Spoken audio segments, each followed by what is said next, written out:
saya buka semuanya. Assalamualaikum warahmatullahi wabarakatuh. Waalaikumsalam warahmatullahi wabarakatuh. Ya, alhamdulillahirabbil alamin. Segala puji bagi Allah yang telah menghadirkan kita semua dalam pembelajaran siang ini ya. Ketua kelas Rafid, tolong dipimpin doa. Ya Bu, sebelum memulai pelajaran hari ini, alangkah baiknya kita berdoa menurut kepercayaan masing-masing. Berdoa dimulai. Selesai. Terima kasih ya kepada Rafid telah memimpin doa yang sama tadi ya, saya bilang bahwa semoga kita semua masih dalam keadaan sehat walafiat, dan kita doakan teman-teman kita, saudara kita, siapapun yang sakit dalam keadaan sehat. Amin. Minggu lalu kita telah belajar cara menginstal sistem operasi jaringan Linux Debian. Ya. Kenapa sih kita harus belajar sistem operasi jaringan? Udah berapa kali ya saya memberitahu ke kalian bahwa kita di sini adalah jurusannya TKJ, komputer jaringan. Entah mungkin kita setelah lulus meneruskan kuliahnya tidak sesuai misalnya, atau mau ambil multimedia silahkan, atau mau ambil akuntansi silahkan, tetapi pada saat ini kalian kan di SMK kelas 11 belajarnya TKJ ya. Kenapa sih kita harus belajar ASJ, sistem operasi administrasi sistem jaringan? Karena kita mungkin nanti akan menjadi seorang administrasi server ya, seorang yang harus mengerti bagaimana kita bisa menghubungkan beberapa PC, beberapa jaringan, ya seperti itu. Jadi kita penting banget harus belajar pada sistem administrasi sistem jaringan. Ya, terutama bukan hanya Windows. Nah, maka di sini kita diperkenalkan ya, maksudnya saya mengajarkan tentang Linux Debian, sistem operasinya yaitu Linux Debian. Ya, saya mau nanya dulu, mau absen dulu, mau nanya ke teman-teman murid-murid ya, kehadirannya. Saya rekap dulu kehadirannya. Ahmad Faruk. Hadir, Bu. Ya. Agus Wahyudi. Iya, Bu, saya, Bu. Dimas Maulana. Hadir, Bu. Ya. Faiz Arkan. Hadir, Bu. Ya, terima kasih semuanya kehadirannya. Ya, memang di minggu-minggu ini banyak sekali kita mendengar berita sakit. Kemudian ya ada teman kita juga nih, maksudnya teman-teman kalian yang sedang isoman juga sakit. Coba minggu lalu kita belajar tentang apa? Ada yang masih ingat? Belajar tentang apa minggu lalu? Install Debian. Faiz yang praktekin. Coba Faiz masih ingat nggak? Apa sih langkah-langkah dalam menginstal Debian? Pertama buka VirtualBox-nya. 2 bikin mesin, terus atur memori. Jadi bisa dipahami ya semuanya. Masih ingat reviewnya, pelajarannya? Masih? Masih Bu, dikit. Oke, terima kasih. Sekarang hari ini kita akan belajar tentang DHCP ya, Dynamic Host Configuration Protocol, DHCP. Kenapa sih kita harus belajar DHCP? Ada yang pernah dengar DHCP? Faruk, pernah dengar DHCP? Untuk memberikan IP secara otomatis ya, Bu ya? Ya, secara otomatis. Kalau kita memiliki penilaian sikap, artinya sikap bagaimana kita berdisiplin, kerjasama dalam berdiskusi ya, misal apalagi daring ini diskusi, kemudian santun dan sopan, jujur, percaya diri. Kalian harus percaya diri, ditanya harus jawab, percaya aja diri, walaupun jawabannya misalnya belum sesuai. Kemudian toleransi pada ini kompetensi dasar mengevaluasi DHCP server ya, menjelaskan pengertian dan fungsi DHCP ya, menjelaskan prinsip dan cara kerja DHCP, kemudian menganalisis perbedaan DHCP server dan klien, ya.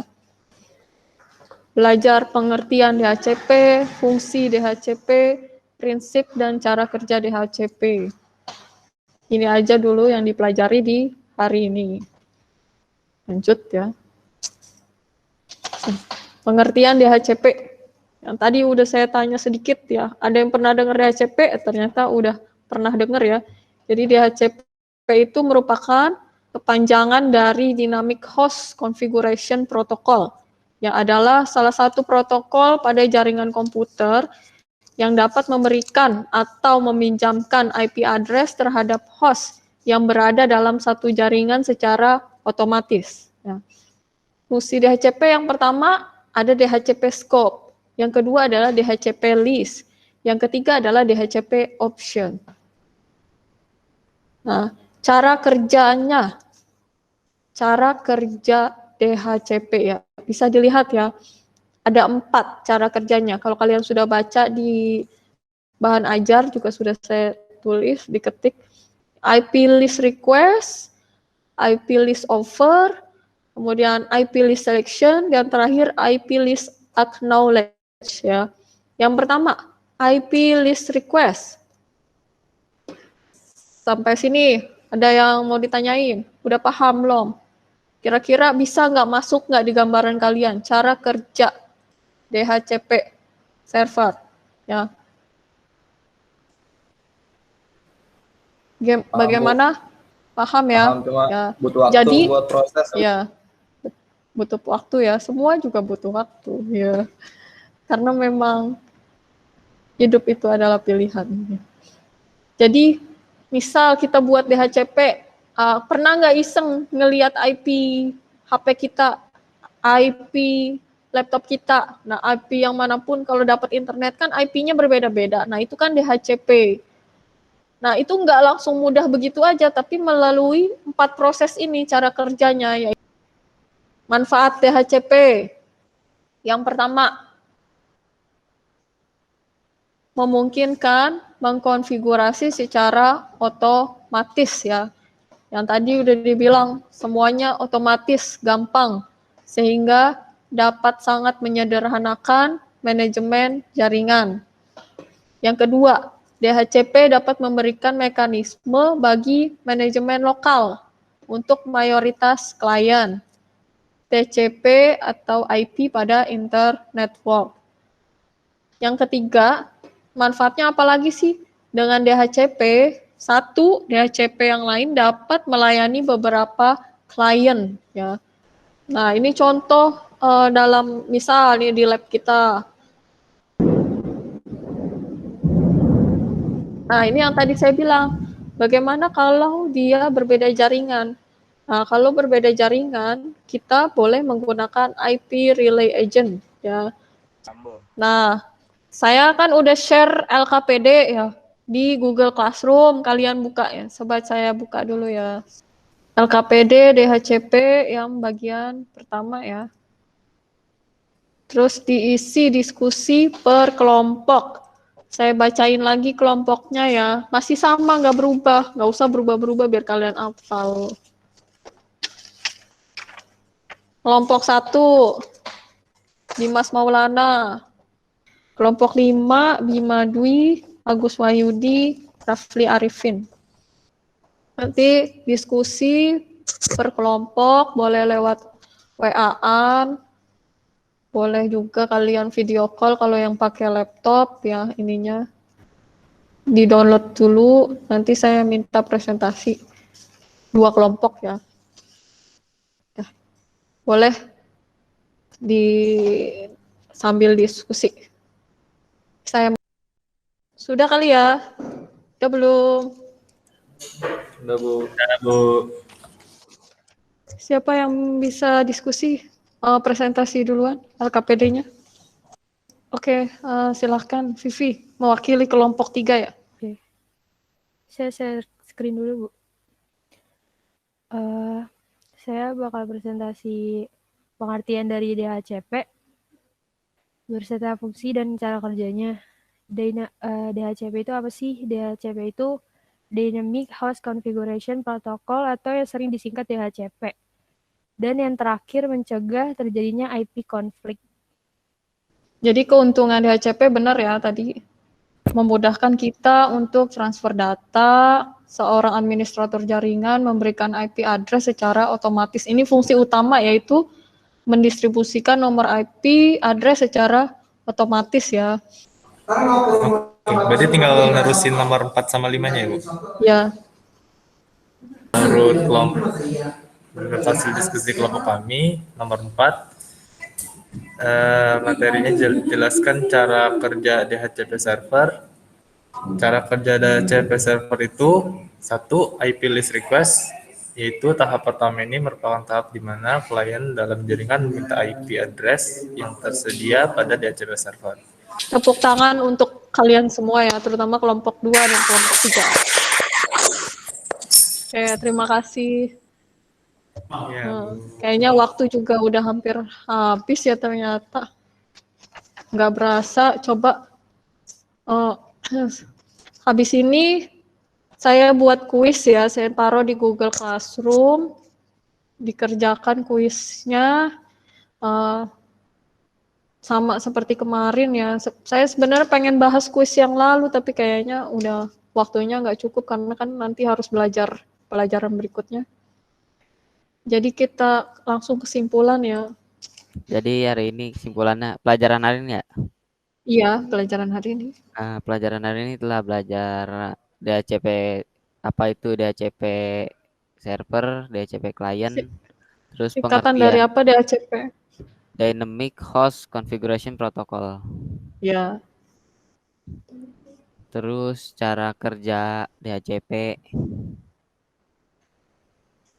Udah itu aja.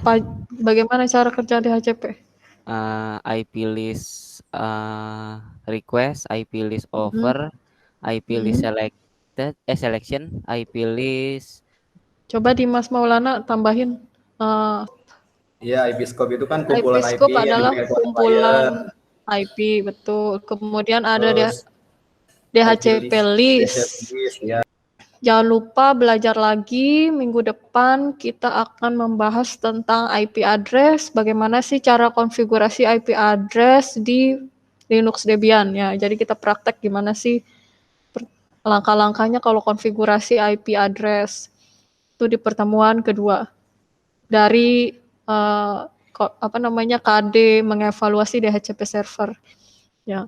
Selanjutnya saya berpesan karena Jakarta semakin tinggi COVID-19, lagi-lagi saya selalu berpesan sekali lagi berkali-kali bahwa tolong dijaga kesehatannya, selalu menggunakan protokol kesehatan, jangan lupa menggunakan masker. Sebenarnya masker harus double ya, tapi kalau ngap ya nggak apa-apa satu aja, yang penting menggunakan masker. Karena dari tadi aja hari ini banyak banget yang izin sakit ya, dan keluarga meninggal. Memang di grup WA juga banyak pertebaran yang tadi saya udah awal kasih tahu, banyak banget yang berita meninggal akibat COVID-19 ya. Semoga semua saudara kita, teman kita diberikan kesehatan. Hari ini juga ada di kelas kalian yang lagi isoman, semoga kita doakan semua lagi cepat sehat ya, diberikan kesehatan. Ketua kelas, Rafid, tolong dipimpin doa. Ya, Bu. Sebelum mengakhiri pelajaran kali ini, alangkah baiknya kita berdoa menurut kepercayaan masing-masing. Berdoa dimulai.